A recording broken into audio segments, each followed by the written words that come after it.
Adaeze didn't divorce his wife. He didn't confront her. He didn't even have the courage to tell her he wanted another woman. Instead, he chose something far more cruel. Just hours after Adaeze Okeke delivered 3 premature babies, while her body was still bleeding from an emergency surgery and her mind was clouded by pain medication, her own husband signed documents that labeled her mentally unstable and stood aside as strangers tried to take her children from her arms. The lie was clean. The performance was convincing. And the humiliation was public.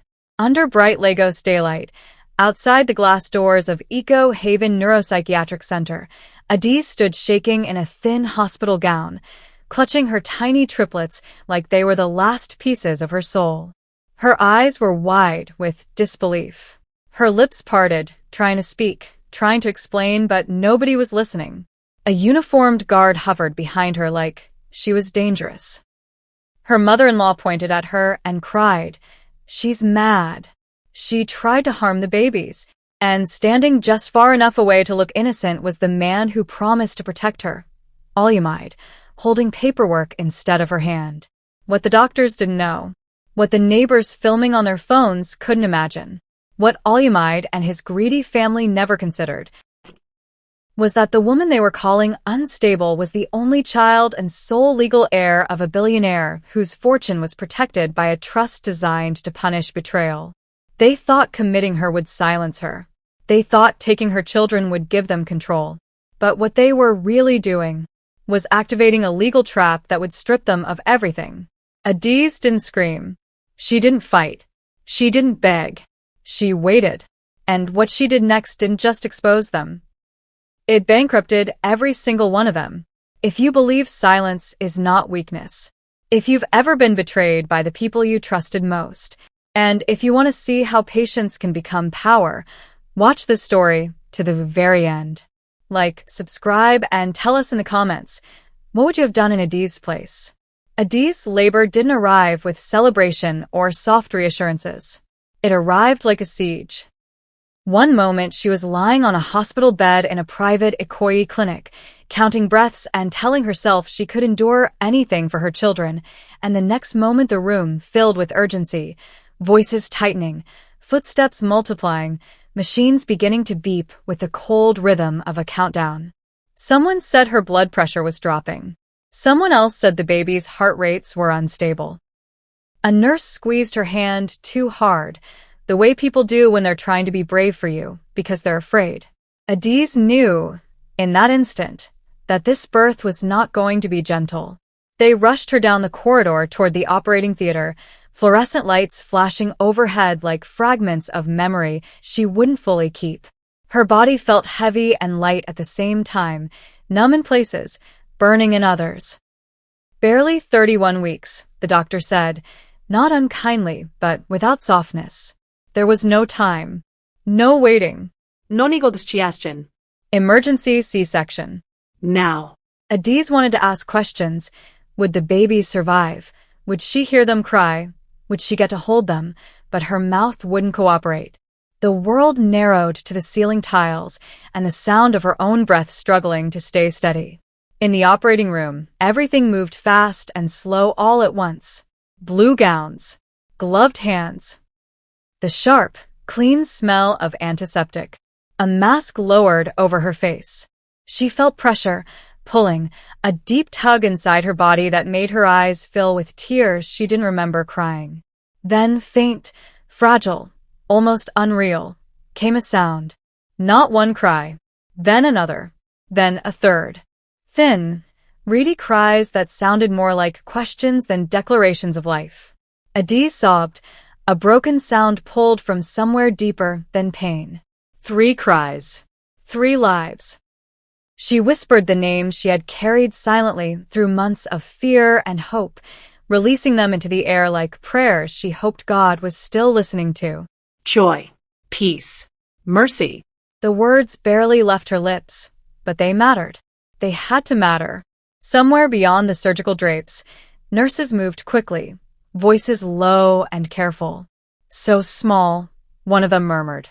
Another said preemies. Very fragile. They handled the babies like glass, like breath itself, wrapping them quickly, efficiently, with practiced urgency that told Adaeze just how close the edge really was. She caught only glimpses, tiny faces, wrinkled skin, fingers impossibly small, but it was enough. Enough to anchor her to the world when everything else felt like it was slipping. Alayamide appeared at her side, his face pale, eyes shiny with something that looked like fear. He kissed her forehead, lingering just long enough to feel convincing. "I'm here," he whispered. "You did it. We'll be okay." She wanted to believe him. In that moment, exhausted and carved open and terrified, she needed to believe him. They took the babies away almost immediately, rushing them toward the NICU, and the room felt empty in a way that hurt more than the incision. Adaeze drifted in and out of awareness, catching fragments of conversation, the steady reassurance of nurses, the dull ache settling into her bones. When she finally woke properly hours later, her throat was dry, her head heavy, her body buzzing with pain medication. The doctor explained gently, the babies were alive, fighting in incubators. The next few days would be critical. Adaeze nodded, tears slipping silently into her hair. Alive. Fighting. That was enough to hold on to. Visitors came in shifts, as hospital policy allowed. Bucola arrived first, wrapped in a dark wrapper, hands raised dramatically as she crossed the room. She exclaimed over Adaeze's suffering, called her a strong woman, praised God loudly enough for the nurses to hear. But Adaeze noticed the way her eyes flicked toward the door, toward the hallway leading to the NICU, calculating rather than emotional. She noticed how Bucola asked questions not about Adaeze's pain, but about procedures, paperwork, discharge timelines. When Adaeze spoke about wanting to see the babies again, Bucola smiled tightly and said, "Let the doctors do their job. Don't stress yourself. Stress is not good for the mind." Vanessa's visit came later, dressed in soft colors, carrying a bag of fruits and a voice dipped in concern. She hovered near the bed, offering to adjust pillows, to fetch water, to call nurses. Helpful. Attentive. Too attentive. She asked about the baby's condition, about NICU rules, about who had access and when. She took a call in the corner and lowered her voice, glancing back at Adaeze as if measuring something. Adaeze told herself she was imagining it. She was tired. She was hormonal. She had just given birth to 3 premature babies. Of course, everything felt sharp and strange. The first night passed in a haze. Pain ebbed and surged. Nurses checked vitals, adjusted drips, whispered encouragement. Adaeze stared at the ceiling and thought of the incubators down the hall, of tiny chests rising and falling with mechanical help. She pressed a hand to her own chest, as if she could will strength toward them through distance alone. Alayamide sat with her for a while, scrolling on his phone more than looking at her, telling her to rest. He left early, saying his mother needed him. Adaeze nodded, too tired to question it. By the next morning, the atmosphere had shifted. It was subtle at first, the way storms often announce themselves quietly. A nurse lingered longer than necessary at her bedside, eyes flicking between Adaeze's face and her chart. Another asked how she was feeling emotionally, not physically. Any strange thoughts? Any fears? Adaeze answered honestly. She was scared. She missed her babies. She was exhausted. The nurse nodded and wrote something down. Bucola returned, this time with a worried crease between her brows that hadn't been there before. She sat close, lowered her voice, and said things like, "We just want what's best for you, and after everything you've been through, it's normal for the mind to be overwhelmed." Vanessa stood by the window, arms folded, watching Adaeze as if she were observing an experiment. Alayamide came in later, quiet, distracted, rubbing his palms together as though trying to make a decision. Adaeze asked to see the babies again. The nurse said the doctor would decide. Bucola quickly added, "Let's not rush things. You need to be stable first." The word landed heavily in the room. Stable.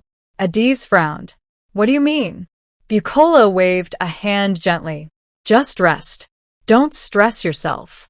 Adaeze's stomach tightened. She looked to Alayamide, expecting him to laugh it off, to say his mother was overreacting. He didn't. He avoided her eyes. By afternoon, Adaeze was wheeled toward the NICU for a brief visit. She pressed her face close to the glass of the incubators, tears streaming freely now as she took in every detail, the tiny fists, the soft rise and fall, the labels taped neatly with their names. Joy, peace, mercy. She whispered to them, promises she didn't yet know how to keep. I'm here. I'm not going anywhere. Mama is here. The nurse allowed only a few minutes. When it was over, Adaeze didn't want to leave. She begged for more time. The nurse hesitated, glanced at her chart, then said softly, "We'll see tomorrow." Tomorrow never came the way Adaeze expected. That evening, a man she had never met entered her room with bucola and Olumide.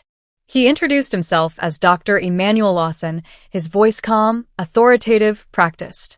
He asked Adaeze how she was feeling, if she felt overwhelmed, if she had any thoughts of harming herself or others. Adaeze stared at him in disbelief. Harm? My babies? No. Never. She shook her head, pain flaring in her incision as she shifted. I just want to see them. I just want to hold them. Bucola dabbed her eyes with a handkerchief. Doctor, you see? She's very agitated. She hasn't been herself since the surgery. Vanessa added quietly. She said earlier she hears voices calling her name. Adaeze turned sharply toward her. That's a lie. Vanessa didn't flinch. She just looked sad. Olumide stood there, silent, hands clasped in front of him. Dr. Lawson nodded slowly, scribbling notes. He spoke gently, the way people do when they've already decided. Given the trauma of premature delivery and the stress of triplets, postpartum complications can affect judgment. Observation would be wise. Just to be safe. Adaeze's heart began to pound. Observation where? She asked. The room felt suddenly too small. Nobody answered her directly. Bucola reached for her hand. It's for your own good. Olumide finally spoke, voice low. Just for a little while. Until everything settles. Adaeze searched his face for reassurance, for the man who had kissed her forehead hours earlier and promised she wasn't alone. What she saw instead was distance. Hesitation. Something closing. The machines continued their steady beeping, indifferent to the way Adaeze's world was quietly rearranging itself around her. Somewhere down the hall, 3 tiny hearts fought to keep beating. And in that hospital room, without shouting or force, the first piece of Adaeze's freedom slipped through her fingers, disguised as concern, signed with a pen, and sealed with a silence she didn't yet understand. The morning they discharged Adaeze felt wrong before she even opened her eyes. Her body was still heavy from medication, her abdomen burned with a deep, insistent ache, and when she tried to shift, a warm dizziness rolled through her head like a warning. She reached instinctively for the call button, then stopped. The room was too quiet.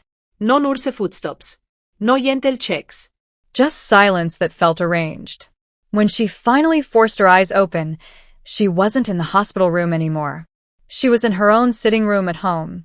The curtains were open wide, letting harsh daylight flood the space, and the brightness made her wince.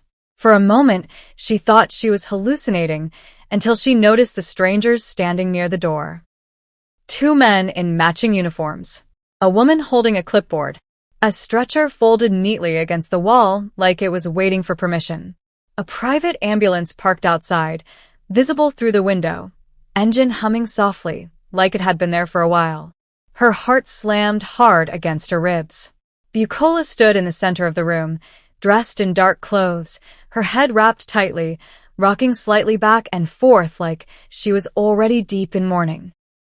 She lifted her hands when she saw Adaeze stir and let out a loud wail, the kind that demanded attention. Oh God! See her.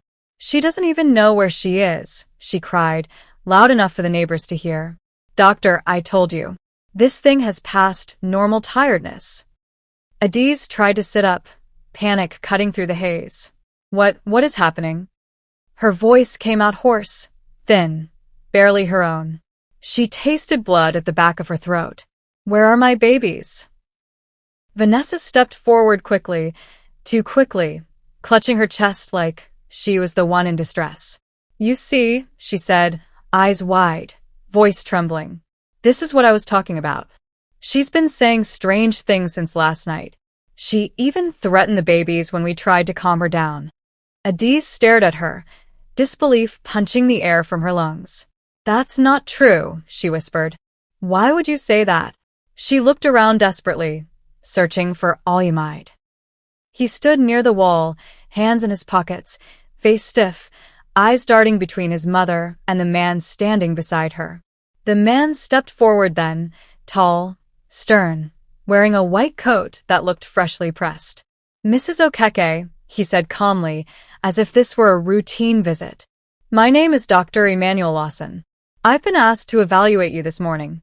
Evaluate me for what? Adaeze wanted to shout, but her tongue felt thick, her thoughts slow, like she was moving through water.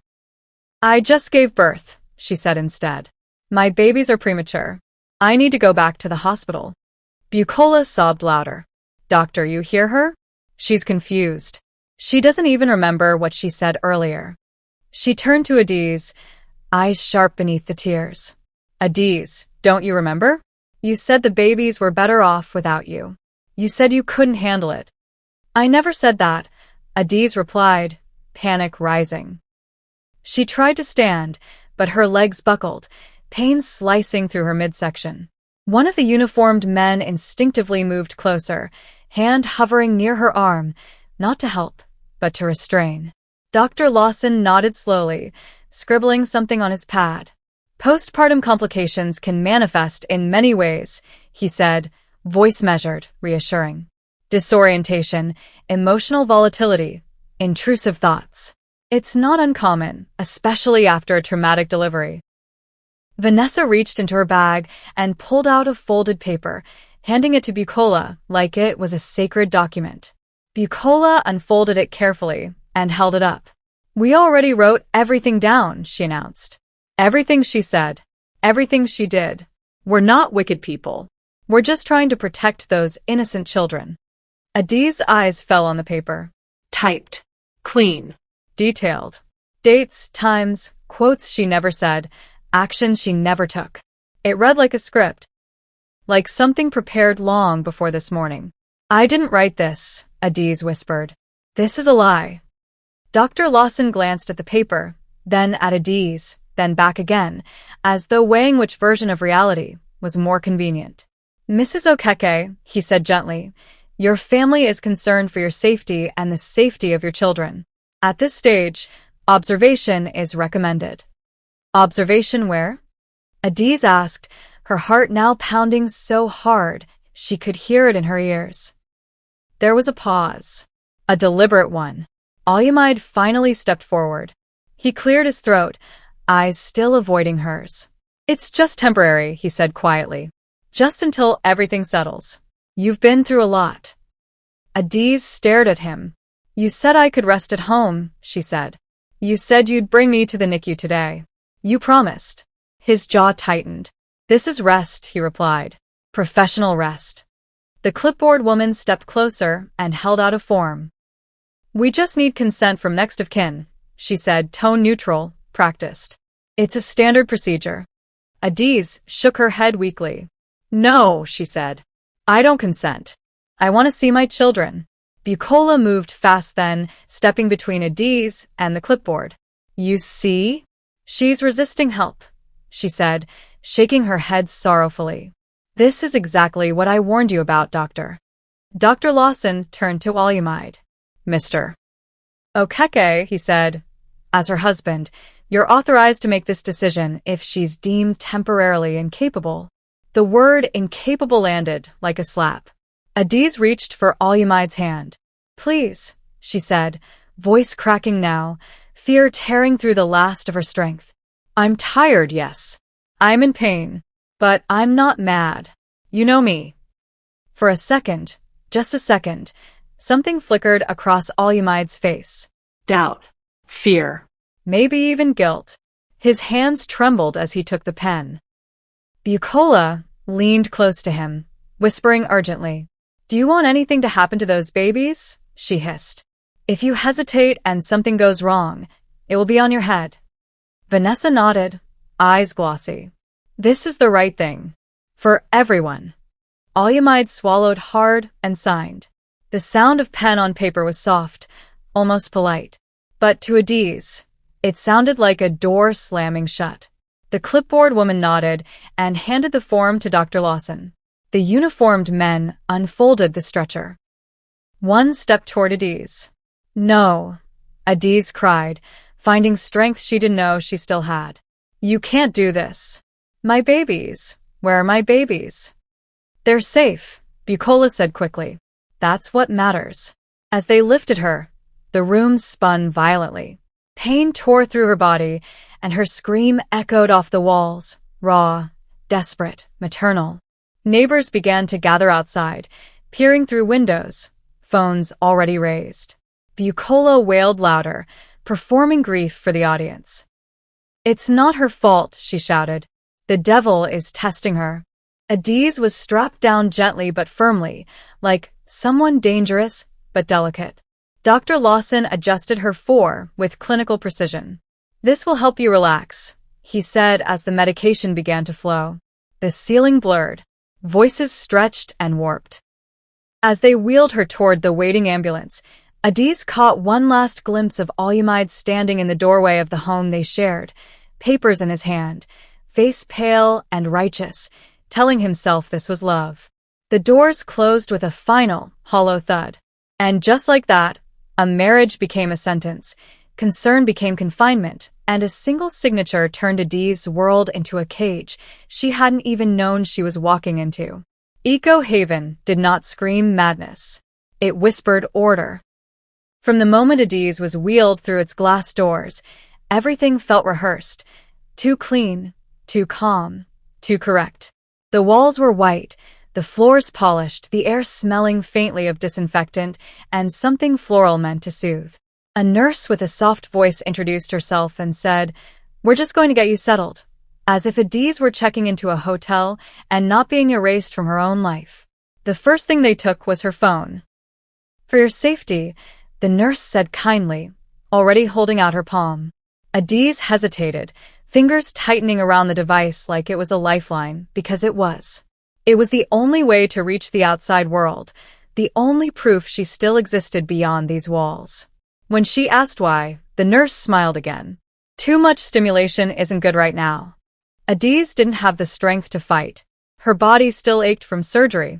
Her head still felt wrapped in cotton. She handed it over and watched the nurse slip it into a sealed pouch, label it, and walk away without looking back. Then they took her babies. Not violently. Not dramatically. That would have been too obvious. "We'll bring them to the neonatal unit here," another nurse explained, eyes trained on her clipboard. "It's standard medical protocol. They need specialized care."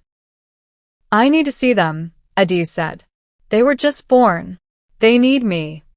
"Of course," the nurse replied smoothly. "Once the doctor clears you." The words sounded reasonable. Everything here sounded reasonable. That was the most frightening part. Adaeze was led into a small, spotless room with a single bed bolted to the floor. No sarpeggios. No cords. No mirrors. The door closed behind her with a soft click that echoed in her chest far louder than it should have. She turned the handle instinctively. It didn't open.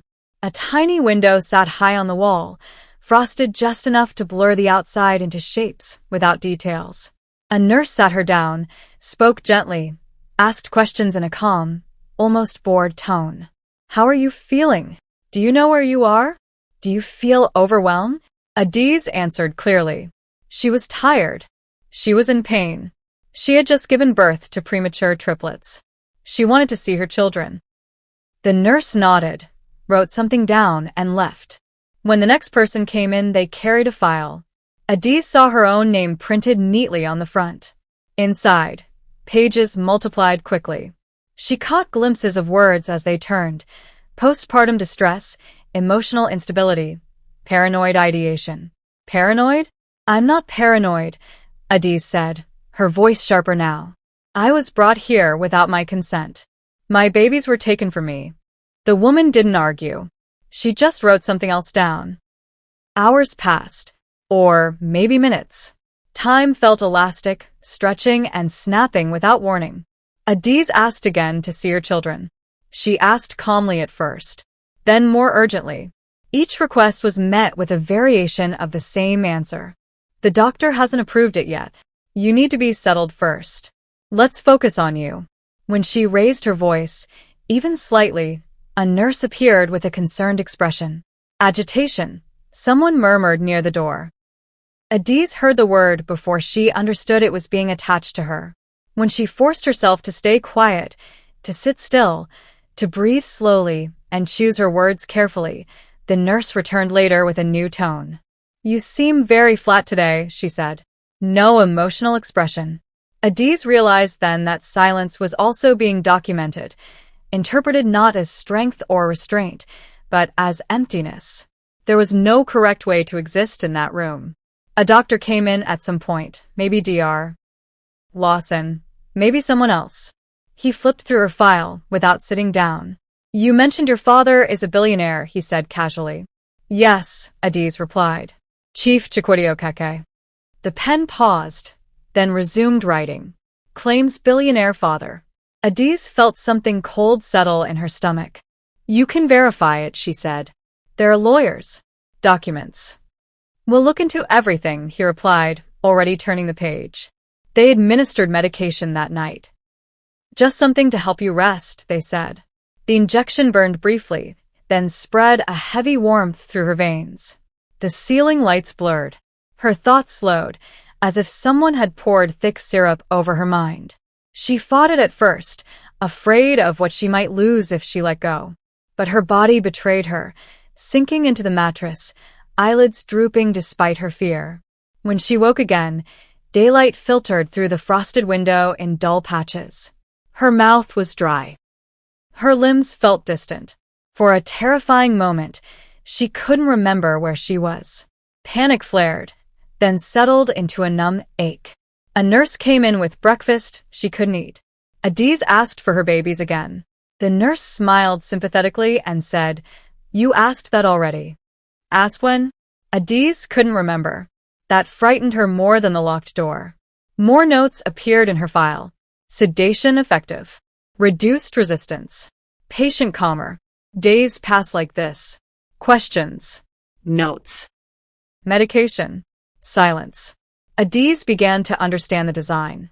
No one raised their voice. No one insulted her. No one struck her. Instead, they documented her out of credibility, one checkbox at a time. Every reaction was proof. Every restraint was evidence. Every tear confirmed the story they had already decided to tell. She stopped crying where anyone could see. At night, when the ward quieted and the distant hum of generators filled the air, Adaeze pressed her palm against her abdomen and whispered the names of her children into the darkness, like a ritual. Joy. Peace. Mercy. She repeated them so she wouldn't forget who she was, so the sedatives couldn't erase the part of her that mattered. She promised them she would come back. She promised herself she would remember everything. That was when the truth finally became clear. Not all at once, but like a slow dawn. This place wasn't meant to heal her. It was meant to make her story believable. Believable enough that when her husband said she was unstable, people would nod. Believable enough that when her mother-in-law asked for guardianship, no one would question it. Believable enough that when Adaeze spoke the truth, it would sound exactly like the lies they had written for her. The cruelty wasn't loud. It didn't need to be. It wore a white coat. It used gentle words. And it trusted that most people would never look too closely at paperwork-stamped care. If this story is shaking you, don't look away now. What happens next is where silence turns into strategy and patience becomes power. Stay with us until the end. Subscribe for more stories like this and tell us in the comments, have you ever seen truth buried under the label of help? 3 days before the ambulance arrived, before the white coats and signatures and quiet lies, Adaeze had walked into her bedroom and felt the air shift. It was late afternoon, the house unusually silent. Alyamide had stepped out to run an errand, and Vanessa had conveniently offered to stay with Bukola downstairs. Adaze's body still ached from pregnancy, her back sore, her feet swollen, but something had pulled her toward the room with a sharpness she couldn't explain. Maybe it was instinct. Maybe it was the way silence sometimes warns you louder than noise. She pushed the bedroom door open and froze. Bucola was standing at the dresser, one of the drawers pulled all the way out, its contents spread across the bed like evidence at a crime scene. Clothes tossed aside, envelopes opened and discarded. Papers shuffled into nervous little stacks. For a split second, Bucola didn't notice Adaeze. Her back was turned, shoulders hunched, breathing shallow. Her hands were shaking as she flipped through documents with the urgency of someone running out of time. "What are you doing?" Adaeze asked. Bucola startled so hard she dropped the papers in her hands. She turned around slowly, eyes flashing with something raw before she rearranged her face into indignation. "What kind of question is that?" she snapped. "This is my son's house. I'm looking for something important." Adaeze stepped closer, her heart pounding now. "Important to you?" she asked quietly. "Or to me?" Bucola scoffed and gestured at the mess. I'm cleanin'. "You people keep all sorts of useless papers. One day you'll lose something valuable and start crying." Adaze's gaze fell on the bed. And then she saw it. The leather folder. It lay half hidden beneath a blouse Bucola hadn't bothered to move back properly. Dark brown, slightly worn at the edges. Adaeze recognized it instantly because she had hidden it deliberately. Tucked under clothing, buried beneath normal life, kept away from curious eyes. Her stomach dropped. "Step away from that," Adaeze said. Bucola's jaw tightened. She didn't step away. Instead, she reached for the folder, fingers trembling now, not even pretending anymore. She opened it with a hunger that made Adaze's skin crawl. Inside were documents Bucola had no business touching. Medical letters with Abuja hospital letterheads. A formal invitation to a closed-door verification meeting in Maitama. Names of law firms printed in bold, serious fonts.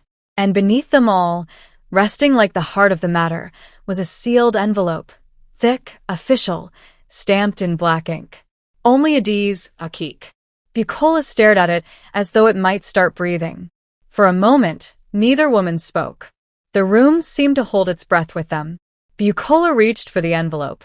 "No," Adaeze said, stepping forward. "That is not for you." Bucola's hand hovered, then slowly withdrew. She laughed, but the sound was thin, brittle. "So you've been hiding things," she said. "From your husband. From this family." "I've been protecting my business," Adaeze replied evenly. "And my father's." At the mention of her father, Bucola's eyes sharpened.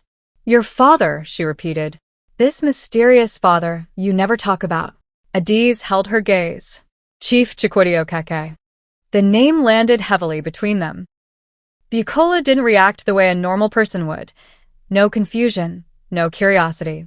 Instead, her face went still, calculating, as if a puzzle piece had finally snapped into place. "The Abuja man," she said slowly. "The one in the papers." "Yes," Adaeze said. "The same?" Bucola folded her arms. "And you expect me to believe you're his daughter?" "I don't need you to believe me," Adaeze replied. "The documents speak for themselves." Bucola glanced back at the folder, then at the envelope again. "What's inside?" she asked. Adaeze didn't answer. Bucola's lips pressed into a thin line. "You think hiding papers makes you important," she said coldly. "I always knew something was off about you. Too quiet. Too composed. Acting like you're better than everyone." Adaeze felt a familiar sting. "You called that pride," she said. "It was privacy." Bucola snorted. "Women like you think silence is power." Adaeze picked up the folder and slid the envelope back inside, her hands steady despite the thudding in her chest. "No," she said. "Women like me know when to speak, and when not to." For a split second, something ugly crossed Bucola's face. Not anger. Not insult. Fear. She stepped back, raising her hands as if conceding. "Fine," she said lightly. "Keep your secrets. But don't forget, you married into this family. Whatever you're planning affects us all." Adaeze didn't respond. She watched as Bucola smoothed her wrapper, lifted her chin, and walked out of the room with forced dignity, leaving chaos behind her. That night, Adaeze locked the folder away. She sat on the bed afterward, heart racing, and finally opened the sealed envelope she had been avoiding for weeks. Inside was a single-page letter and a card. The letter was brief and devastating. Chief Chikwudi Okeke was critically ill. Time-sensitive decisions regarding the Okeke family trust required Adaeze's immediate verification. As his only biological child, and with no other living heirs, she was the sole beneficiary. Upon signature and identity confirmation, the trust would transfer fully to her name. There was a clause beneath that made her breath catch. Any children born to Adaeze would be automatically protected beneficiaries from birth. She pressed a hand to her stomach, a chill running through her. Her children. The card attached to the letter contained one name, Sophia, and one number. Beneath it, a single line of instruction. In case of interference or coercion, use the emergency phrase. Adaeze folded everything carefully and returned it to the folder, her mind racing now with possibilities and dangers. She understood then why Bucola's hands had been shaking. Why her eyes had looked starved. It had never been about Adaeze's attitude, or her quietness, or her refusal to bow. It was about the door she represented. She was the gateway. The next day, Bucola's behavior changed. She became suddenly attentive, overly concerned. She asked about Adaeze's health, suggested she rest more, insisted stress was dangerous. Vanessa appeared more often, hovering, asking questions that sounded caring but landed like probes. Alumide became gentler in public, colder in private, watching Adaeze with a new intensity that made her skin prickle. 3 days later, the ambulance came. And as Adaeze lay sedated in the back of that vehicle, watching her home disappear behind tinted glass, she finally understood the truth that made everything else make sense. They hadn't committed her because they thought she was unstable. They committed her because she knew exactly who she was and what she was worth.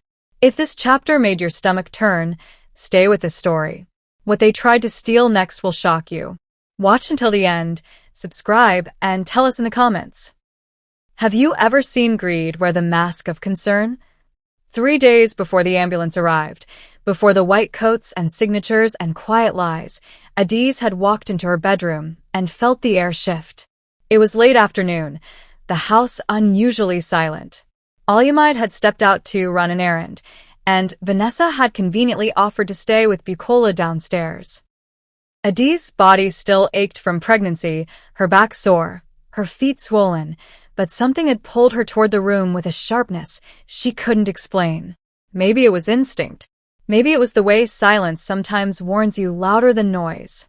She pushed the bedroom door open and froze.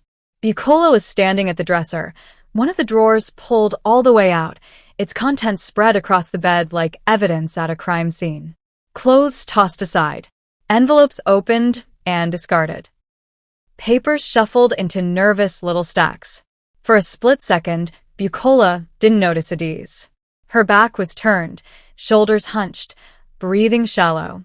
Her hands were shaking as she flipped through documents with the urgency of someone running out of time.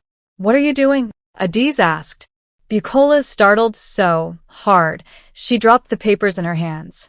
She turned around slowly, eyes flashing with something raw before she rearranged her face into indignation. "What kind of question is that?" She snapped. "This is my son's house. I'm looking for something important." Adaeze stepped closer, her heart pounding now. "Important to you?"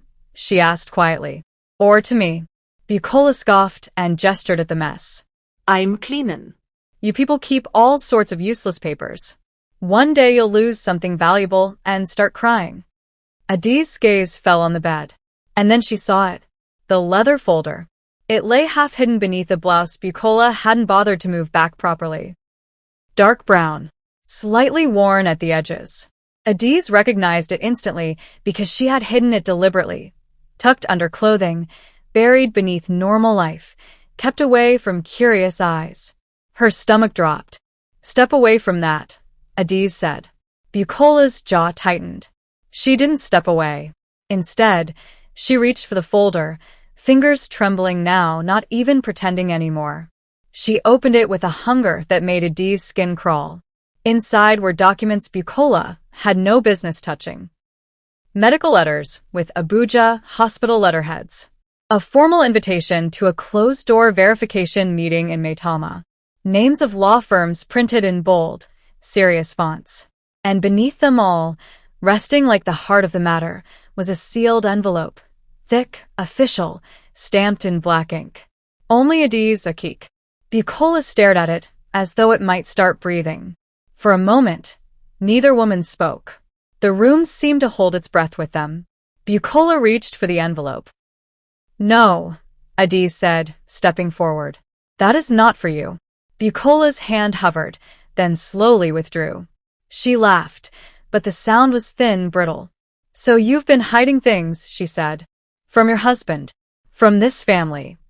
"I've been protecting my business," Adaeze replied evenly. "And my father's." At the mention of her father, Bukola's eyes sharpened. "Your father," she repeated. "This mysterious father you never talk about." Adaeze held her gaze. Chief Chikwudi Okeke. The name landed heavily between them. Bukola didn't react the way a normal person would. No confusion, no curiosity.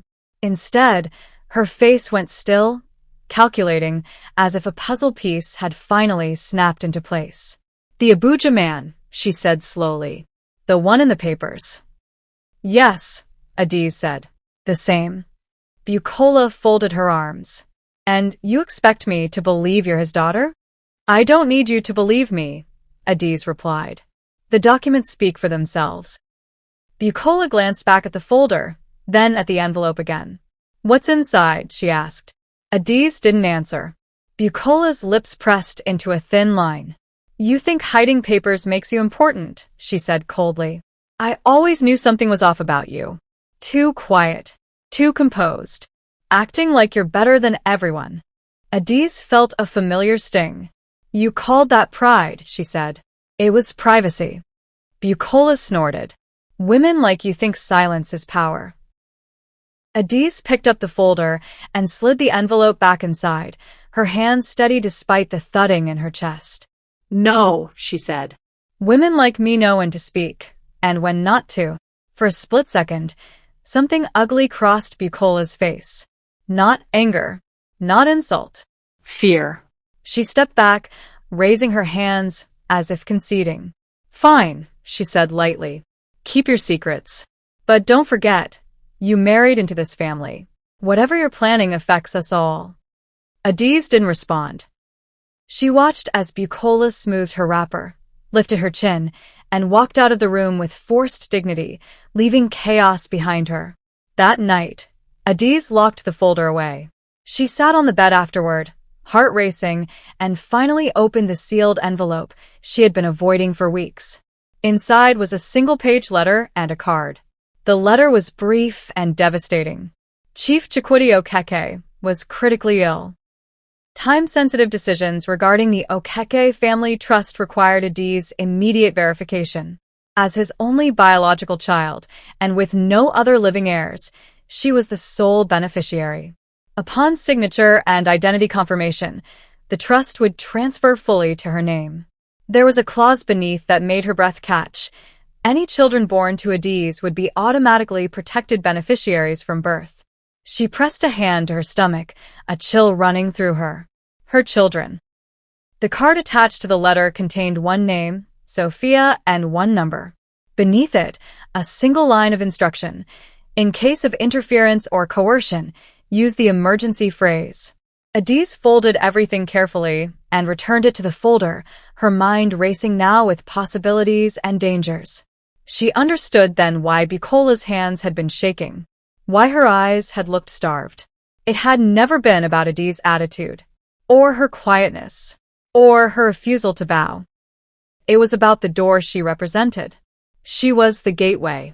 The next day, Bukola's behavior changed. She became suddenly attentive, overly concerned. She asked about Adaeze's health, suggested she rest more, insisted stress was dangerous. Vanessa appeared more often, hovering, asking questions that sounded caring but landed like probes. Alyamide became gentler in public, colder in private, watching Adaeze with a new intensity that made her skin prickle. 3 days later, the ambulance came, and as Adaeze lay sedated in the back of that vehicle, watching her home disappear behind tinted glass, she finally understood the truth that made everything else make sense. They hadn't committed her because they thought she was unstable. They committed her because she knew exactly who she was and what she was worth. If this chapter made your stomach turn, stay with this story. What they tried to steal next will shock you. Watch until the end, subscribe, and tell us in the comments. Have you ever seen greed wear the mask of concern? 3 days before the ambulance arrived, before the white coats and signatures and quiet lies, Adaeze had walked into her bedroom and felt the air shift. It was late afternoon, the house unusually silent. Alyamide had stepped out to run an errand, and Vanessa had conveniently offered to stay with Bucola downstairs. Adaze's body still ached from pregnancy, her back sore, her feet swollen, but something had pulled her toward the room with a sharpness she couldn't explain. Maybe it was instinct. Maybe it was the way silence sometimes warns you louder than noise. She pushed the bedroom door open and froze. Bucola was standing at the dresser, one of the drawers pulled all the way out, its contents spread across the bed like evidence at a crime scene. Clothes tossed aside, envelopes opened and discarded. Papers shuffled into nervous little stacks. For a split second, Bucola didn't notice Adaeze. Her back was turned, shoulders hunched, breathing shallow.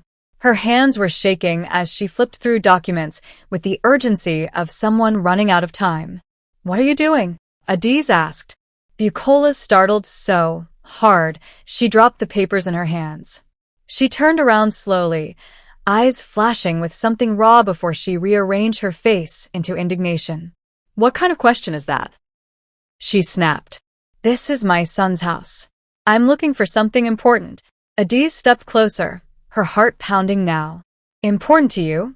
she asked quietly. "Or to me?" Bucola scoffed and gestured at the mess. I'm cleanin'. "You people keep all sorts of useless papers. One day you'll lose something valuable and start crying." Adaze's gaze fell on the bed. And then she saw it. The leather folder. It lay half-hidden beneath a blouse Bucola hadn't bothered to move back properly. Dark brown, slightly worn at the edges. Adaeze recognized it instantly because she had hidden it deliberately, tucked under clothing, buried beneath normal life, kept away from curious eyes. Her stomach dropped. "Step away from that," Adaeze said. Bucola's jaw tightened. She didn't step away. Instead, she reached for the folder, fingers trembling now, not even pretending anymore. She opened it with a hunger that made Adaze's skin crawl. Inside were documents Bucola had no business touching. Medical letters with Abuja hospital letterheads. A formal invitation to a closed-door verification meeting in Maitama. Names of law firms printed in bold, serious fonts. And beneath them all, resting like the heart of the matter, was a sealed envelope. Thick, official, stamped in black ink. Only Adaeze Akik. Bucola stared at it as though it might start breathing.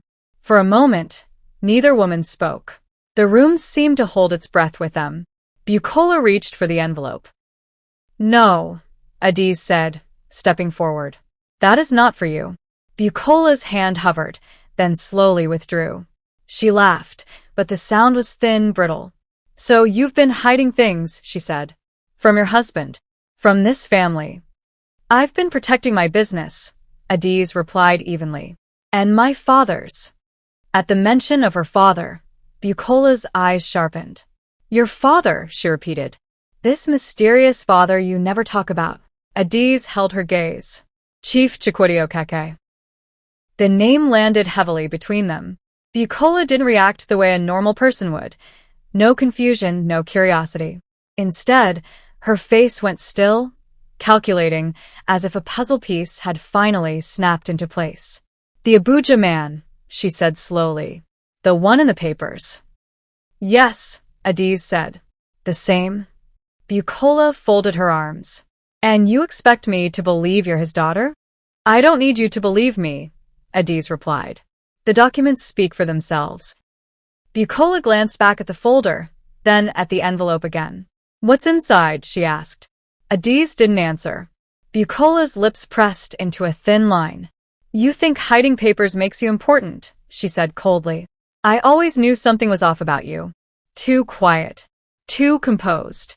Acting like you're better than everyone. Adaeze felt a familiar sting. You called that pride, she said. It was privacy. Bucola snorted.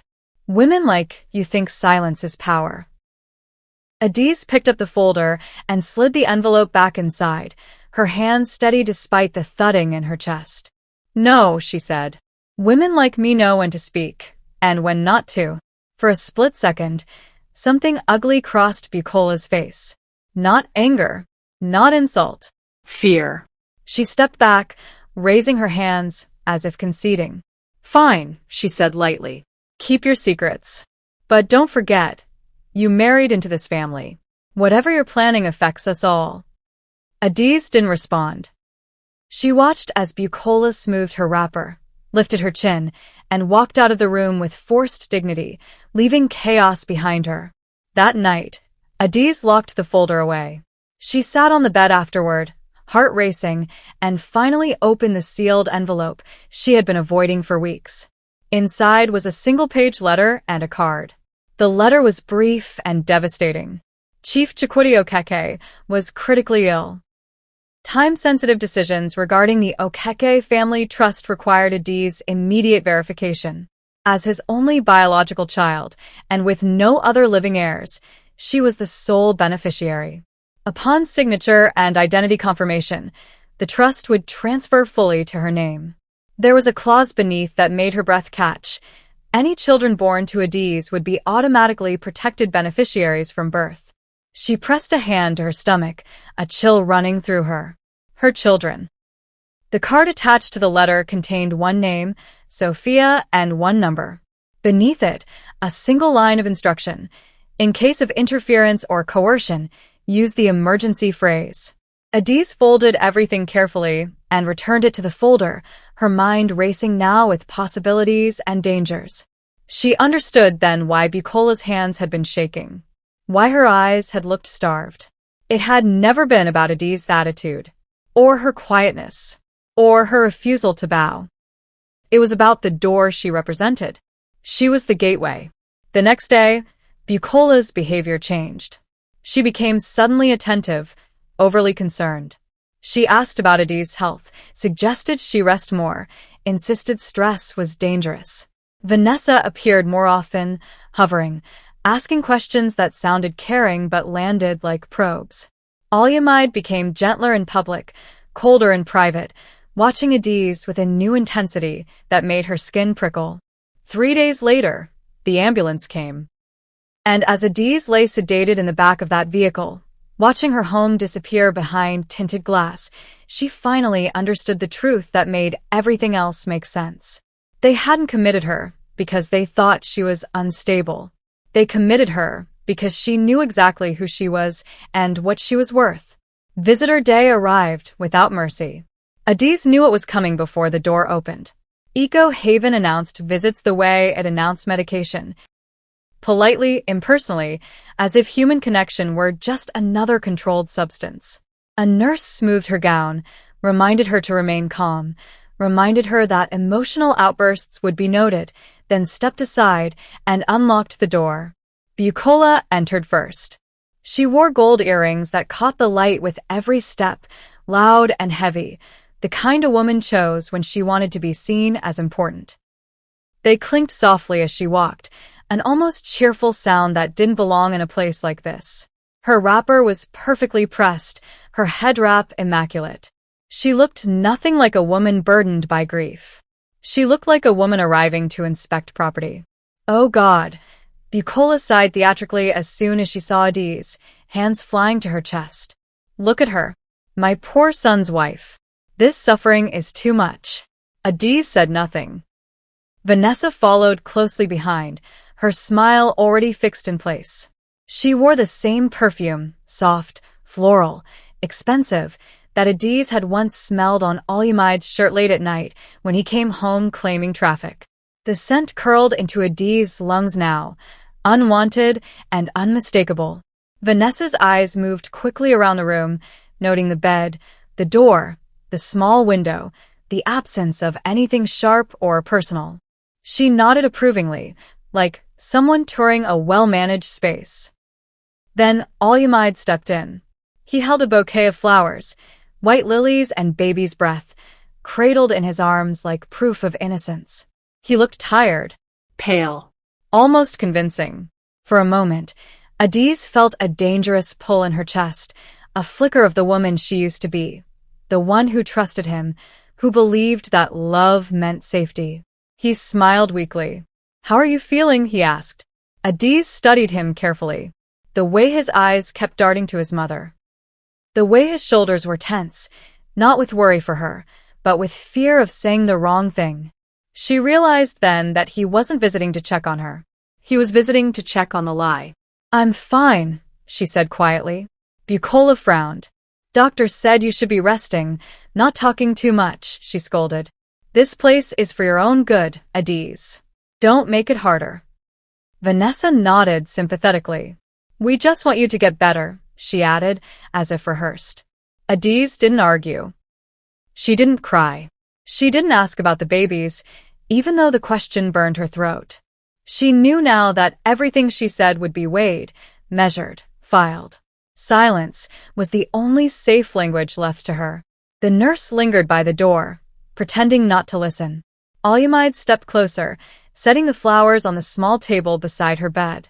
"Everyone is worried," he said softly. "The babies are okay.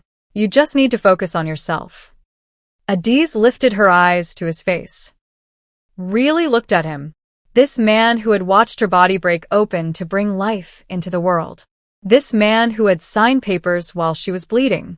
This man who still couldn't meet her gaze for more than a second at a time. She leaned forward slightly. Not desperate. Not frantic. Steady. "Tell my father something for me," she said. The room stilled. Bucola's head snapped up. "Which father?" she asked sharply. Olymide hesitated. "What are you talking about?" Adaeze didn't answer Bucola. She kept her eyes on Olymide. "Tell him," she repeated, her voice calm, deliberate, "that I named them joy, peace, and mercy." Olymide blinked. Confusion flickered across his face. "Why would I?" "Stop that," Bucola barked, stepping forward. "You see? Doctor warned us about this. Always talking nonsense." Adaeze didn't look at her. She repeated the names again, slower this time, each word placed carefully, like stones across water. Joy. Peace. Mercy. Vanessa shifted uncomfortably. "And tell him one more thing," Adaeze added, lowering her voice just enough that the nurse leaned in unconsciously. "The river is rising." Silence fell heavy and sudden. Olymide frowned. "What does that even mean?" Bucola laughed sharply, a sound too loud, too quick. "You see? Delusions. Always with these dramatic phrases." But Adaeze saw it. She saw the way Olymide's fingers tightened around the edge of the table. The way his breath hitched just slightly. The way something old and half-remembered stirred behind his eyes. He had heard that phrase before. Maybe not often. Maybe only once. But enough to recognize that it wasn't madness. Vanessa forced a smile. "You should stop encouraging her," she said nervously. "It's not healthy." Adaeze leaned back against the pillow, her message delivered. She said nothing else. The nurse cleared her throat. "Visit is over," she announced briskly. Bucola huffed. "Already? We just arrived." "Doctor's orders," the nurse replied, eyes flicking briefly to Adaeze before returning to her clipboard. Olymide lingered for a second longer, staring at Adaeze as if trying to see through her. "Rest," he said finally. "We'll talk later." Adaeze met his gaze fully now. There was no anger in her eyes. No pleading. Just certainty. "There is no later," she said softly. He opened his mouth, then closed it again. Bucola grabbed his arm and pulled him toward the door. "Come," she snapped. "You don't need this stress." Vanessa followed quickly. heels clicking nervously against the floor. The door closed. The lock slid back into place. Adaeze exhaled for what felt like the first time in days. Her heart was racing, but not with fear. With timing. That night, miles away, Adaeze lay awake beside his mother's steady breathing. The room felt smaller than usual. The ceiling fan hummed, chopping his thoughts into fragments. He couldn't shake the image of Adaeze's face. Not wild, not broken, but focused, deliberate. The river is rising. The phrase echoed again. He remembered a conversation from months ago, one he dismissed at the time. Adaeze on the phone, voice low, careful. Someone asking her a strange question. Adaeze responding with the same words. His chest tightened. He slipped out of bed quietly and went to the sitting room. On the shelf where Adaeze used to keep her documents, he found a small card tucked behind a photo frame. One name, one number. Sophia. Compliance. Below it, written in Adaeze's handwriting, were the words he couldn't stop hearing. The river is rising. His hands shook as he picked up his phone. It had sounded like nonsense in that sterile room. But somewhere in Abuja, it meant only one thing. Activation. Sleep refused to come that night. Adaeze lay on his back, staring at the ceiling fan as it cut slow circles through the dark, each rotation slicing the same image back into his mind. Adaeze's face behind that locked door. Not crying. Not screaming. Just looking at him with an expression he couldn't name at first. It wasn't anger. It wasn't hysteria. It was something colder. Betrayal so deep it had stunned her into stillness. He turned onto his side, then back again. The house felt different without her in it, like a stage after the actors had left. Too quiet. Too exposed. The flowers he'd brought her sat untouched on the dining table, already beginning to wilt. He thought of the way she'd said the children's names. Joy. Peace. Mercy. He thought of the phrase that followed. The river is rising. It made his chest tighten again. From down the hallway, a low voice drifted into the silence. Bukola was on the phone. At first, he tried to ignore it. His mother talked late sometimes, especially when she was anxious. But then he heard laughter, soft, satisfied, the sound of someone counting a win before it was officially announced. Adaeze sat up slowly, his heart beginning to thud with a strange, unfamiliar dread. He moved closer to the door. Once the court declares her unfit, Bukola said, voice thick with triumph. Everything falls into place. Guardianship. Control. All of it. There was a pause, then more laughter. Yes, yes. The trust, the accounts, everything connected to her. The money becomes ours. What did you expect? We didn't come this far to fail. Adaeze's stomach turned to ice. He pressed his palm against the wall, breath shallow now. This wasn't concern. This wasn't protection. This was a plan. A long one, carefully rehearsed. He suddenly remembered Bukola's trembling hands in the bedroom days earlier. The way her eyes had looked when she'd found the folder. Not confused. Hungry. On the phone, Bukola continued, her voice dropping lower. She's calm now. Sedated. They're writing everything down. By the time she speaks, nobody will believe her. It's perfect. Perfect. Adaeze backed away from the door as quietly as he could, his pulse roaring in his ears. He felt sick. Cold sweat gathered along his spine. He realized, with a jolt that stole his breath, that he had not signed those papers to protect his wife. He had signed them to erase her. He stood there for a long moment, listening to his mother's laughter fade into murmurs, the phone call ending with promises and reassurance. When the room finally fell silent again, Adaeze moved like a man walking through water. He went to the bedroom. Adaeze's side of the wardrobe still smelled faintly like her. Clean soap, something warm and familiar. The sight of it made his throat burn. He opened drawers he had never opened before, hands shaking now, guilt pressing heavy on his chest. He remembered the folder Bukola had been searching for. Remembered Adaeze standing there, protective, unyielding. He found it exactly where she'd hidden it. Inside, papers lay neatly stacked, untouched since the day she'd locked them away. He flipped through them quickly, eyes skimming words he barely understood, law firm names, official letterheads, medical correspondence from Abuja. Then he saw the card. Small. Plain. Sophia. Compliance. One phone number beneath it. No explanation. No instructions. Except for 3 words written in Adaeze's careful handwriting along the bottom. The river is rising. His breath hitched. The phrase no longer sounded dramatic. It sounded deliberate. Alyamide sat on the edge of the bed, card trembling between his fingers. He thought of Adaeze's face again. Not pleading. Not panicked. Certain. He thought of his mother's laughter. Of the way she'd said the money becomes ours. He realized then that whatever he was standing on, whatever comfort or control he thought he had, was already crumbling. His phone felt heavy in his hand as he dialed the number. It rang once. Twice. Then someone answered. Yes. The voice was calm. Female. Professional. No background noise. Alyamide swallowed hard. For a second he almost hung up.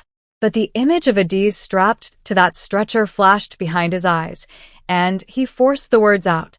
The river, he said, voice barely steady, is rising. There was no gasp. No confusion. No request for clarification. Just a brief pause. Not uncertainty, confirmation. Understood, the voice replied. The line went dead. Alyamide stared at the phone long after the call ended. His heart was pounding, but beneath the fear was something else now, an understanding that what he had just done could not be undone. Somewhere far beyond that quiet room, something had shifted. Gears had begun to turn. He didn't sleep at all after that. Morning crept in through the curtains, pale and unforgiving. Bucola moved about the house, humming softly, as if the world were exactly as she wanted it. She asked Alyamide if he'd eaten. He shook his head. She didn't notice his hands trembling as he poured coffee. He didn't drink. By the time the sun rose fully, Alyamide knew one thing with terrifying clarity. Whatever was coming next would not ask permission. And the woman they had locked away was no longer alone. If you're still watching, stay with the story. This is the moment everything turns. Subscribe, keep watching, and tell us in the comments. Do you believe Alyamide deserves what comes next? Or is it already too late? By mid-morning, Abuja was awake in a way that had nothing to do with sunrise. In a quiet office that didn't advertise itself, behind security doors that didn't carry names, Sophia sat at a desk and listened to the echo of one phrase still vibrating in her headset. The river is rising. She didn't ask who was calling. She didn't ask why a husband was the one delivering a code meant for the heiress herself. Codes were not for comfort. They were for emergencies. And this one meant only one thing: interference. Sophia moved with the calm of someone trained to treat panic as a luxury. She opened a secure file under Adaeze Okeke's name, clicked through timestamps, and triggered a chain that had been sleeping for years. A message went out to trustees. Another to compliance officers across partner institutions. A third to a legal team that did not negotiate with greed. On paper, it was called an emergency protective clause. In real life, it was a locked machine opening. Across the city, in a discreet boardroom where the air conditioning hummed steadily and men in tailored suits never raised their voices, trustees received the alert. They didn't debate. They didn't delay. They did what the trust had been built to do. Protect the beneficiary from coercion, exploitation, or incapacity manufactured by hostile parties. Within minutes, a hold was placed on movements connected to Adaeze's personal profile, a freeze on sensitive authorizations, a watch list activated on names most closely linked to her: Alyamide, Bucola, Vanessa, Dr. Emmanuel Lawson, and the facility, Eco Haven Neuropsychiatric Center. The system didn't scream. It simply tightened its grip. Then Sophia placed a single call and said one sentence to the person who mattered most. "Janet," she said, "it's live." Janet did not ask for details over the phone. She never did. Details could wait. Action could not. Janet arrived in Lagos the same day like calm thunder, quiet enough that careless people didn't hear it coming until the ground under them began to tremble. She didn't roll in with sirens or social media posts or grand declarations. She checked into a hotel under a name that wasn't hers. She opened a laptop. She requested files. She created a timeline. And then she began. Janet was the kind of lawyer wealthy men feared because she did not need to shout to ruin them. She was not dramatic. She was surgical. She dressed simply, spoke softly, and carried herself like someone who never lost sleep over other people's lies. When she walked into a room, she didn't bring noise. She brought inevitability. Her first move wasn't to confront Eco Haven. That would have warned them. Her first move was to quietly build the cage around them. She filed a sealed motion with the appropriate court requesting an emergency independent psychiatric evaluation and immediate review of the commitment process. Not tomorrow. Not next week. Immediately. Her supporting affidavit was clean, precise, and devastating. Postpartum medical trauma, premature infants, forced separation, evidence of coercion, and a formal request for the institution to preserve all records. At the same time, she submitted notices to regulatory bodies, the kind that forced institutions to sit up straighter. Requests for inspection. Requests for audit. Requests for patient logs. Eco Haven would soon find itself answering questions it had never prepared for, because most people never ask them. Then Janet started digging into what people like Dr. Lawson thought was invisible. She didn't start with gossip. She started with patterns. Dr. Emmanuel Lawson's name was not new. It was just quiet. When Janet pulled his professional history, she saw it immediately. Repeated consultations for families with assets, repeated diagnoses that leaned suspiciously toward long-term holds, repeated recommendations for guardianship proceedings. Women described as unstable who had once been stable until money entered the room. Families listed as concerned, who somehow ended up in control of bank accounts. Janet requested old case files. She requested discharge summaries. She requested facility correspondence.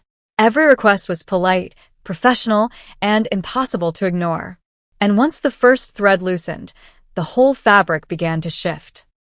Eco Haven had a charity partner listed in its brochures, a foundation it claimed supported mental health treatment for vulnerable women. It sounded noble. The name was soft, the logo soothing, the language carefully written to calm donors into generosity. Janet followed the money anyway. The charity was a shell.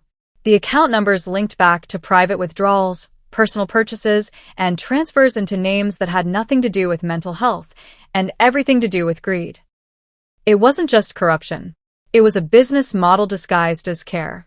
When Janet's team cross-referenced donor records, a number jumped out. Bucola. Not as a struggling mother burdened by a sick daughter-in-law, but as a donor, a contributor, a woman who had paid into a system that would later legitimize her lie. Janet's mouth didn't change shape. She simply wrote one word beside Bucola's name. Motive. Then came Vanessa. Janet didn't waste time trying to understand Vanessa's personality. People like Vanessa were always the same, smiling, useful, harmless on the surface, venom underneath. The only difference was whether they were foolish enough to document themselves. Vanessa was. Janet got the phone records through court procedures that most people didn't know could move so fast when the right language was used. She retrieved messages, timestamps, voice notes. And what she heard made even her pause, not from shock, but from the clarity of it. Vanessa's voice, laughing in a note to a friend. I swear, once she's declared unfit, it's over. We'll be the ones making decisions. We'll own her life. She doesn't even know what's happening. Another note. Those babies will be ours in the end. You'll see. This is soft life. We planned it. Planned it. Janet placed the phone down slowly and stared at the wall for a moment. Not because she was emotional, because the evidence had just become lethal. Then she pulled up the commitment documents again. Olumides signature. There it was, stamped in multiple places like a fingerprint on a weapon. Consent to observation. Consent to transfer. Consent to restrict access. Consent to administer medication. The ink that transformed a lie into lawful confinement. Janet didn't hate Olyamide for being weak. She didn't hate him for being foolish. Hate was for people who still believed in emotional justice. Janet believed in consequences. By evening, institutions began to feel pressure without knowing where it was coming from. A hospital administrator received a polite email requesting preservation of records under penalty of contempt. A bank compliance officer received a discreet notice to flag unusual transfers tied to Eco Haven's charity. A regulatory clerk saw Janet's name attached to a motion and suddenly remembered every reason it was safer to move quickly. The city didn't know yet. Social media didn't know yet. Bucola didn't know yet. But the air shifted all the same.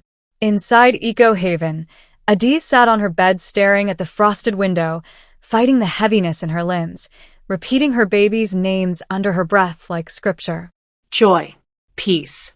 Mercy.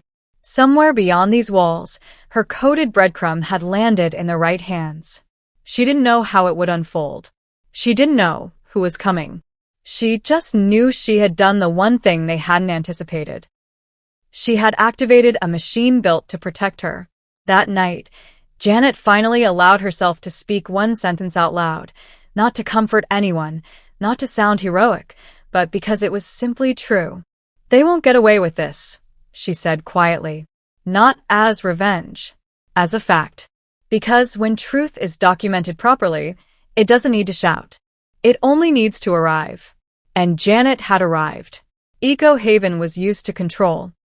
It was used to families arriving with soft voices and hard intentions, to women being led through quiet corridors and placed behind doors that clicked shut without drama. It was used to paperwork being treated like truth and truth being treated like a symptom. It was used to time because time inside a place like that worked differently. Time wore people down. Time made them forget what they were fighting for. Time made even the strongest start to doubt themselves. But Eco Haven was not used to court orders. The morning it happened, the air inside the facility shifted before anyone even said a word. Nurses moved faster. Receptionists whispered. A security guard stood straighter. Somewhere near the front desk, a phone rang and rang until someone finally answered with a voice too polite to hide the tremor. There was a court bailiff at the entrance, with documents. Stamped. Signed. Unignorable. A junior administrator tried to smile, tried to speak with the same calm authority they used on families and patients. "Good morning," she began. "How can we?" The bailiff didn't allow her to finish. He handed over the order, and the words on the page did what shouting never could. Emergency independent psychiatric evaluation. Immediate access. Immediate review of involuntary commitment process. Preserve all records. No interference. No delay. The paper might as well have been thunder. Inside a small room with frosted glass and a bed bolted to the floor, Adaeze sat up slowly as two nurses entered. Their voices were still gentle, but their eyes were different now. Alert. Careful. As if the floor had become unstable beneath them. "Madam," one said, "you have an evaluation this morning." Adaze's heart leapt. She tried to steady her breath, because she knew how easily emotion could be twisted into evidence. "By who?" she asked. "A doctor," the nurse replied quickly. Too quickly. "An independent doctor." Independent. The word hit Adaeze like cold water, waking her fully for the first time in days. She had been drifting through sedation and documentation, through quiet cruelty and locked doors. Independent meant the story could finally be questioned. It meant someone was coming who wasn't fed by Bucola's performance or Vanessa's tears. They escorted her down the corridor. The walls were bright, the lights harsh. The smell of disinfectant stronger than ever, as though the building itself was trying to scrub away fear. Adaze's steps were slow. Her incisions still burned. Her legs still felt heavy. But her eyes were clear, and that clarity frightened the staff more than any outburst ever could.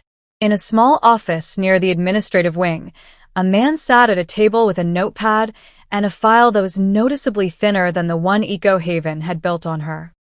He stood as she entered, not rushing, not towering, not performing authority.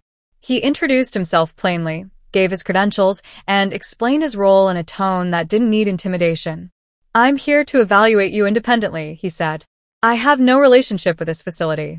I have no relationship with your family. I'm here because the court ordered it." Adaeze nodded once. He gestured to the chair across from him. "Sit comfortably," he said, and for the first time in what felt like forever, someone had asked her to be comfortable without attaching it to control. The questions he asked were not traps. They were clear. What is your full name? Where are you right now? What day is it? What happened leading to your admission? Tell me about your pregnancy. Tell me about your babies. Do you have any thoughts of harming yourself or anyone else? Have you experienced hallucinations? Have you been threatened? Have you been coerced? Adaeze answered steadily. Not dramatically. Not defensively. She told the truth the way truth is supposed to be told. Straightforward, consistent, human. She described her emergency C-section. She described being weak, bleeding, dizzy. She described waking to strangers in her home. She described Olymide's signature. She described her phone being taken, her babies being separated, sedatives being administered, notes being written no matter what she did. When she mentioned her father, she did not boast. She did not beg. "My father is Chief Chikwudiokeke," she said. "I have documentation." The psychiatrist looked at her carefully, then nodded. "We will verify whatever needs to be verified," he said, and that was the difference. He didn't write claims billionaire father with a smirk. He wrote it as a fact to be checked, not a delusion to be mocked. Adaeze's throat tightened for a moment, but she swallowed it down. The tears were close, too close. She kept her voice steady. "My babies," she said softly, "are premature. They are in danger. I need access. I need to see them." The psychiatrist's eyes hardened slightly, not at her, but at the situation. "You should have access," he said quietly. "We will address that." The evaluation did not take long because it didn't need to. Adaeze wasn't a mystery. She wasn't incoherent. She wasn't detached from reality. She was exhausted and traumatized and postpartum, yes, but she was sane. Painfully sane. The kind of sane that made the lies around her look ugly under bright light. The psychiatrist stood, gathered his notes, and spoke to the facility administrators outside the office in a voice that was calm, professional, and final. "She does not meet criteria for involuntary psychiatric detention," he said. "There is no evidence of psychosis. No evidence of harm risk. This admission appears to be coercive." A silence fell. You could almost hear the facility trying to think of a way to wriggle out of a court order. They couldn't. The chain had already moved beyond them. Within the hour, the same nurses who had smiled while taking Adaeze's phone returned with stiff expressions and trembling hands. They gave her back her belongings. They avoided her eyes. A supervisor offered a polished apology that never actually admitted wrongdoing. Adaeze accepted the items without speaking because she had learned something important in that place. Words were easy. Actions were everything. Then she heard it. A soft, familiar sound from down the corridor. A tiny cry. Then another. Then another. Joy. Peace. Mercy. Adaeze's breath caught painfully. Her entire body went still, then surged forward with something primal. A nurse tried to guide her gently, but Adaeze was already moving, following the sound like it was a rope pulling her out of darkness. They led her into a small neonatal room within the facility. Incubators, monitors, careful hands. Not the same NICU as Okoye, but a place where the babies had been kept under protocol. Protocol. She hated that word now. The triplets were so small they still looked unreal, but they were alive. Alive. Adaeze stood over them, tears falling quietly as she reached a finger toward the glass, whispering their names. The nurse watched her like she expected hysteria. Adaeze gave her none. She gave her a mother's focus, a trembling love held in tight control. The court order didn't just unlock Adaeze's door. It cracked open the facility's front gates to scrutiny. By the time Adaeze was escorted toward the entrance, the world outside had changed.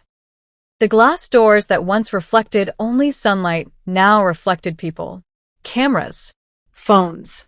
Reporters drawn not by a press release, but by the gravity of truth moving through Lagos like a rumor that refused to die. Someone had tipped someone. Someone had recognized a name. Someone had decided the story was too big to stay quiet. Adaeze didn't ask who. She didn't need to. Truth has its own way of gathering witnesses. They rolled the transport stroller out first.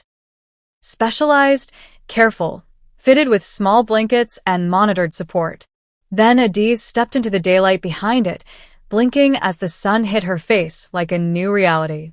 Her hospital gown had been replaced with simple clothes the nurses had returned to her, but she still looked like someone who had walked through fire. Her cheeks were hollow. Her eyes were sharp.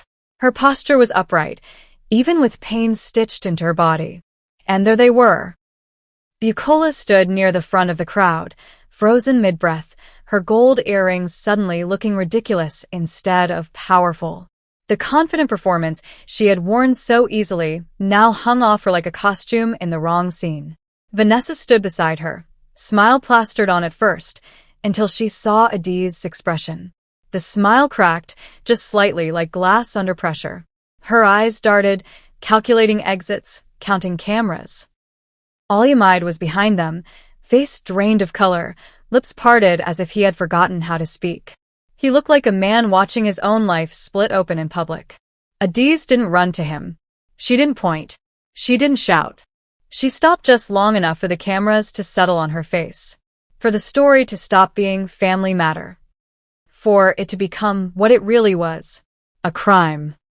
Adaeze lifted her chin and looked straight into the nearest lens, not with anger, not with tears, but with a calm so devastating it made people lean closer.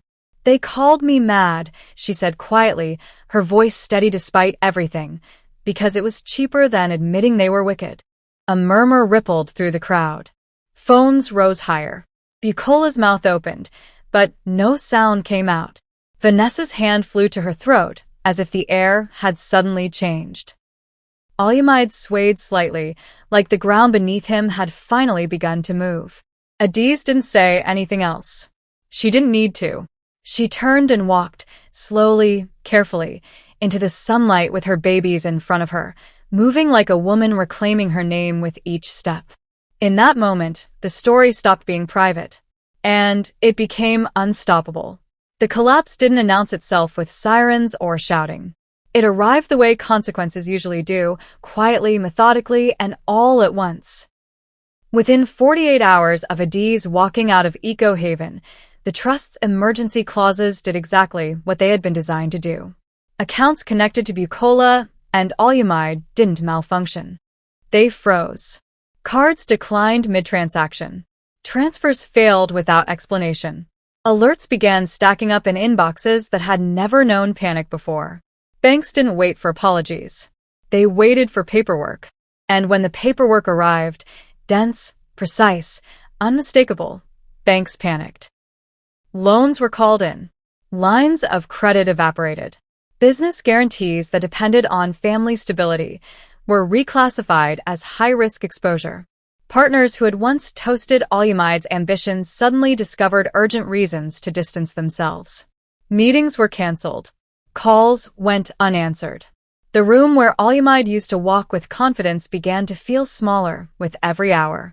Regulators moved next because regulators always move when the trail is clean.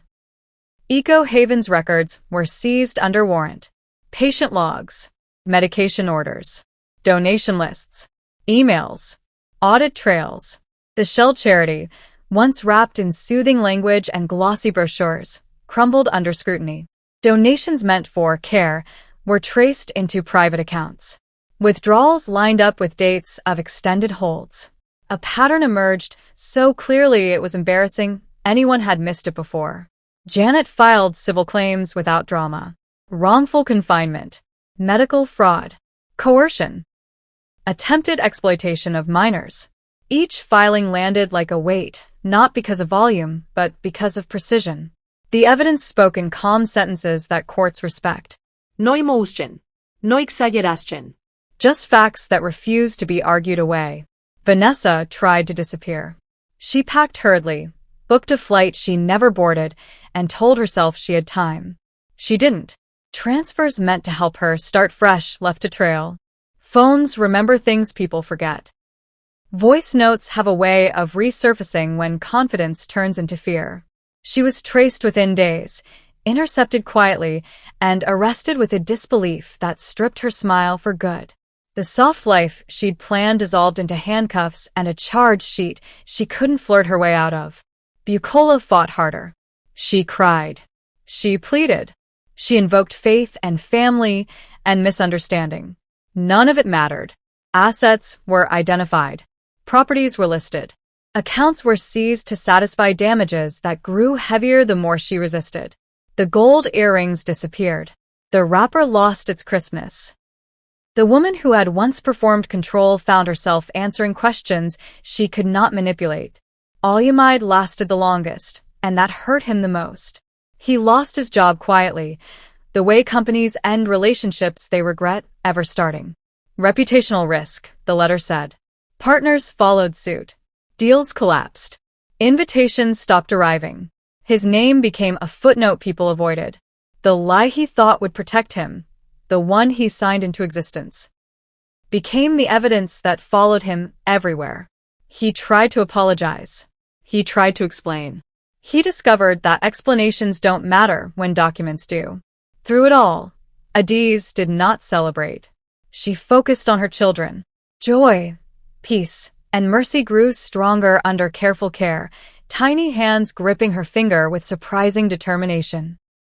Adaeze sat beside incubators and later cribs, learning the rhythms of feeding schedules and breathing monitors, absorbing the miracle she had nearly been robbed of. She answered questions when asked. She gave statements when required. She did not give interviews for attention. The truth didn't need her to perform. When the legal dust settled enough to breathe, Adaeze made a choice that surprised even Janet. She built something. The Mercy Joy Peace Foundation did not announce itself with billboards or galas. It opened quietly, the way real help often does. NICU support for mothers whose babies arrived too early. Postpartum care that treated exhaustion as human, not hysterical. Legal aid for women trapped by paperwork designed to silence them. A place where help meant protection, not erasure. Adaeze stood in the doorway of the foundation one morning, sunlight warming her face, her children asleep nearby, and felt something settle inside her that revenge never could. Peace. Not the absence of pain, but the presence of purpose. She had not won because others lost. She had won because she refused to disappear. And this is where we pause, not because the story is finished, but because the next part goes even deeper. What you've just watched was only the collapse. Part 2 reveals the aftermath, the courtroom battles they never expected, the secrets that surfaced once the money stopped flowing, and the final choices Adaeze made that shocked even the people who thought they already knew her strength. Because here's the truth. When a woman survives an attempt to erase her, she doesn't just rebuild her life. She reshapes the rules. Part 2 is coming very soon, and you do not want to miss it. Before you go, let me ask you. Do you think Alumaid truly deserves redemption, or was betrayal a choice he can never undo? Was Bucola driven by greed, or by fear of losing control? And if you were Adaeze, would you forgive, or would you walk away forever? Tell me in the comments. I read them all. Like this video if you believe silence can be power. Subscribe and turn on notifications so you don't miss part 2 the moment it drops. Because the next chapter isn't just about justice. It's about what happens after the world finally believes a woman who refused to be broken.